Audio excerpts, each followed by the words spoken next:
Des ondes Vocast, l'actu débat. Et avant d'accueillir Julien Vigier et en bref dans l'actu de ce mois-ci, alors Virgin va bien redevenir Europe 2 au 1er janvier 2023. L'Arcom a dit oui.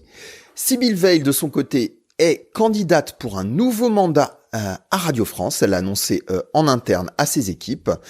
Et enfin, du tumulte chez France Culture, après un long papier de Libération il y a quelques jours, qui pointe du doigt une direction qui serait autoritaire, une situation un peu compliquée pour Radio France, puisqu'en même temps, France Culture fait des audiences records.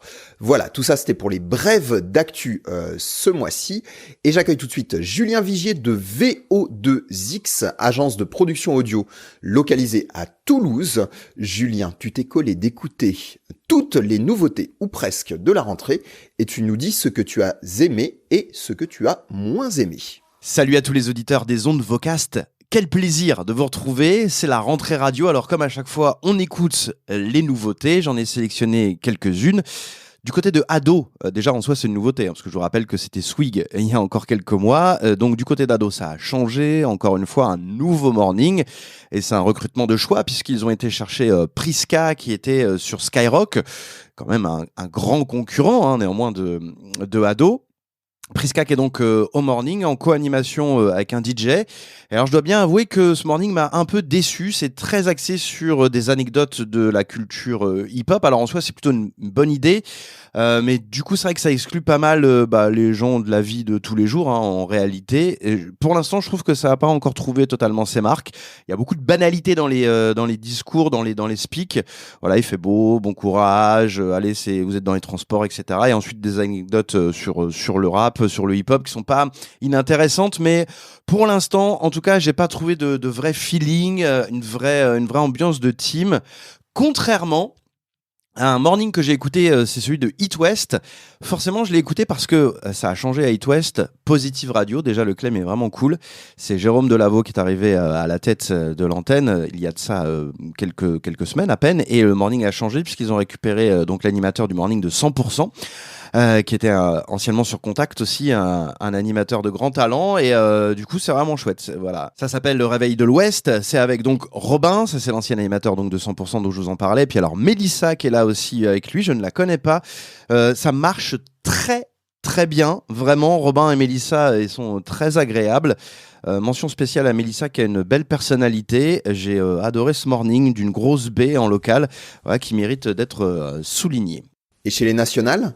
Ça a changé aussi au niveau des mornings du morning de Fun Radio. J'allais dire des mornings, parce qu'en réalité, c'est ça.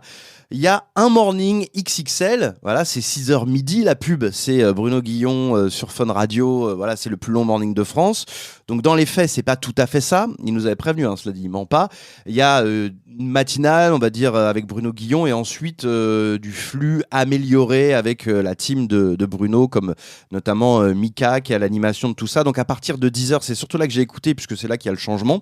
Donc on débarque dans une émission. Alors moi, le jour où j'ai écouté, il y avait plus Bruno Guillon, donc il a fait un speak à 10h et ensuite c'était terminé. D'ailleurs, ils lui ont pas dit au revoir ni quoi que ce soit pour la fluidité de l'antenne, c'est plutôt malin. Néanmoins, c'est vrai qu'après on sent vraiment la différence quand Bruno n'est plus là. Voilà, c'est des anecdotes. Ça ressemble un peu à ce que fait JB l'après-midi finalement dans le studio, je crois que ça s'appelle comme ça. Donc c'est du flux amélioré, c'est pas mal. Voilà, mais c'est pas un morning jusqu'à midi. Soyons clairs. Morning également à Virgin. Quoi dire ? Déjà, on a vu Guillaume Janton, le nom, Miss France, plus son acolyte, le troisième animateur dont j'ai oublié le prénom. Déjà, on voyait que sur le papier, ça collait pas forcément à l'esprit de Virgin Radio. C'est vrai, voilà, ça colle pas trop à l'esprit de Virgin Radio, on peut le dire. C'est très axé sur la télé. L'autre jour, il y avait Jordan Deluxe qui était là. Enfin, donc c'est People, c'est Rago. Voilà, techniquement c'est pas extraordinaire, c'est pas hyper bien animé, on va pas se mentir. Enfin, c'est très loin de l'esprit de Camille Combal, très loin de l'esprit aussi de Manu. Voilà, donc c'est une pente qui dégringole vraiment pour le morning de Virgin. L'après-midi, donc il y a Clément qui est arrivé avec Sandra qui est une ancienne de Contact, une ancienne du Move également, qu'on aime beaucoup, pour une co-animation assez banale, on va dire les choses. Voilà. Donc un duo, ça rigole un peu. Clément, il est pas animateur dans l'âme. Je veux dire, il a pas de technique pure d'animation. C'est un anchorman assez moyen, mais même s'il a beaucoup de passion, qu'il est plutôt drôle, qu'il a du sourire. Et Sandra, elle prend pas nécessairement forcément donc le lead là-dessus, elle le suit, ce qui fait que c'est assez tempéré. Voilà, c'est assez moyen, mais ça passe. Avec un habillage plutôt sympa. Voilà, ça révolutionne pas la radio, c'est pas un drive révolutionnaire, et surtout face à Koé, c'est très très très léger. Et du côté des généralistes, Arnaud Demange débarque sur RMC, et ça c'est une vraie surprise puisque la matinale d'Apolline Matin donc se dote d'un humoriste, un peu à l'instar finalement de RTL avec Philippe Cabrivière. D'ailleurs, ce sont les deux anciens auteurs de Nicolas Canteloup. C'est pas pour rien qu'ils sont là à la radio. Ils connaissent le média. Avant, ils écrivaient pour Canteloup et maintenant ils ont pris de l'envol. Et contrairement à son ami de RTL, je trouve que Arnaud Demange s'en sort très très bien. Moi j'adore vraiment son humour. La pastille dure 2 minutes, c'est très rapide. Il y a souvent un peu d'imitation, même si voilà, il le dit clairement, il n'est pas imitateur, et il le fait avec conscience, et justement c'est ça qui est drôle. En tout cas voilà, il y a un peu d'habillage aussi, souvent il y a des extraits sonores. Je trouve ça plus drôle que sur RTL, notamment pour faire la comparaison entre les deux comiques, on va dire, du matin sur RTL et sur RMC. Arnaud Demange vraiment top sur RMC. Puis grosse satisfaction du côté de Inter qui a revu sa grille, avec notamment l'arrivée de Mathieu Noël à 16h. Et là, c'est jackpot, parce que ça fait longtemps que Mathieu Noël, on connaît le talent. Cette fois-ci, il est entouré. L'émission est produite intelligemment. C'est une émission intelligente, ça s'appelle Zoom Zoom Zen. L'idée, c'est de partir d'un mot, un fait d'actualité, un mot, par exemple, décroissance, et puis voilà, d'essayer d'en faire une émission tout autour.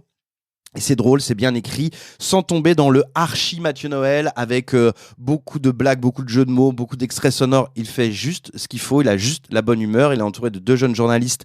Il y en a un qui va faire des micro-trottoirs, il y a une jeune journaliste aussi qui a une veille sur les réseaux sociaux très intéressante. Et puis surtout les invités à la Inter, n'a rien à voir avec évidemment les invités qu'il a pu avoir sur Europe 1. Il est à sa place, enfin. Voilà, c'est l'émission de la maturité, j'ai envie de dire, pour Mathieu Noël. Zoom Zoom Zen, si vous n'avez pas encore écouté, alors ça remplace Pop Pop Pop d'Antoine Decaune, et c'est très bien. Ouais, vraiment, c'est une très belle surprise de la grille d'Inter. Comme Pastèque également, qu'on retrouve le week-end avec Pastureau et Vizorek. Déjà rien que pour le titre de l'émission, qui est un mix entre leurs deux noms.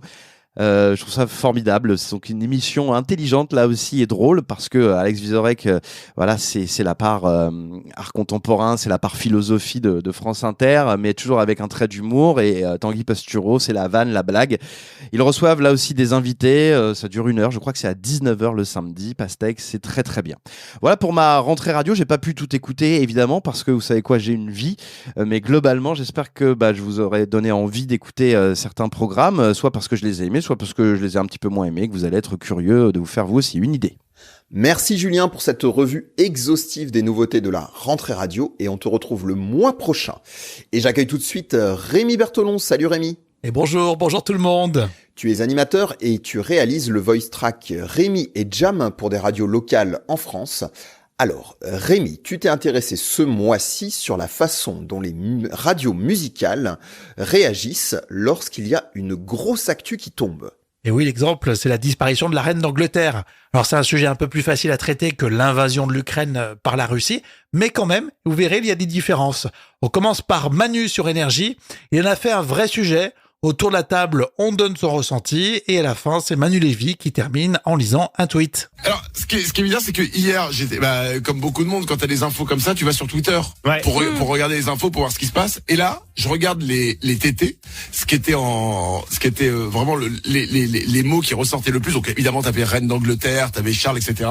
Ouais. Et t'avais Michel Drucker. Ah oui, j'ai vu.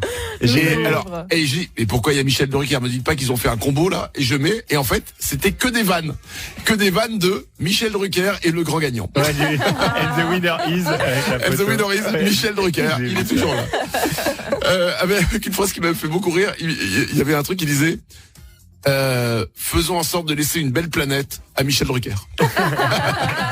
La petite vanne qui passe bien. On continue avec RFM, le meilleur des réveils. Déjà, la programmation musicale est 100% british.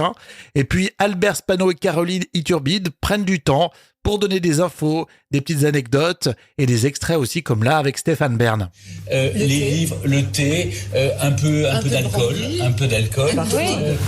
Et le rock. Limite de nous dire que la reine elle se pochetronnait dans les pubs le samedi soir. Enfin. Cela étant, si c'est Stéphane Bern qui le dit, c'est que c'est vrai. Et c'est que c'est vrai. Vous avez été nombreux en tout cas à réagir à la disparition de la reine sur les réseaux sociaux. Mais si on ne devait garder qu'un message, je pense quand même que ce serait celui de Mick Jagger. Il a résumé ce que les Anglais ressentent dans un tweet qui est parfait. Alors je cite 2 points, ouvrez les guillemets. Je fais en français parce qu'en anglais, vous resteriez pas jusqu'au bout. Toute ma vie, Sa Majesté la Reine Elisabeth II a toujours été là. Je me rappelle avoir regardé son mariage à la télé dans mon enfance. Je me souviens de cette ravissante jeune femme devenue la grand-mère adorée de la nation. Ma plus grande émotion et mes sentiments les plus sincères vont à la famille royale. Mais J'ai c'est trouvé vrai. ça Mais tellement oui, émouvant. elle a toujours été là, cette petite queen. En tout cas, c'est sûr que la vie de tous les Anglais prend un tournant. La disparition de la reine va opérer un vrai changement dans leur quotidien, puisqu'avec l'arrivée de Charles sur le trône du roi, évidemment, en tant que Charles III, les pièces de monnaie et les billets de banque vont être remplacés petit à petit à son effigie. Ça Mais là, va il être va son y petit avoir visage sur un les- boulot là-dedans. Ouais, Et c'est ouais. pas tout, parce que désormais, ça sera plus God Save the Queen, mais God Save the King. Voilà, on va terminer avec D-Fool sur Skyrock. Pas de sujet à proprement parler, mais D-Fool et son équipe réagissent largement dans les infos. Ça sera l'occasion de mettre en avant le trône. De nombreuses fleurs déjà déposées, comme elle l'avait promis au moment de monter sur le trône il y a 70 ans. J'adore ces expressions, monter sur le trône. Monter sur le trône. ouais. Rémi, tu as un peu un autre roi à nous. Je sais.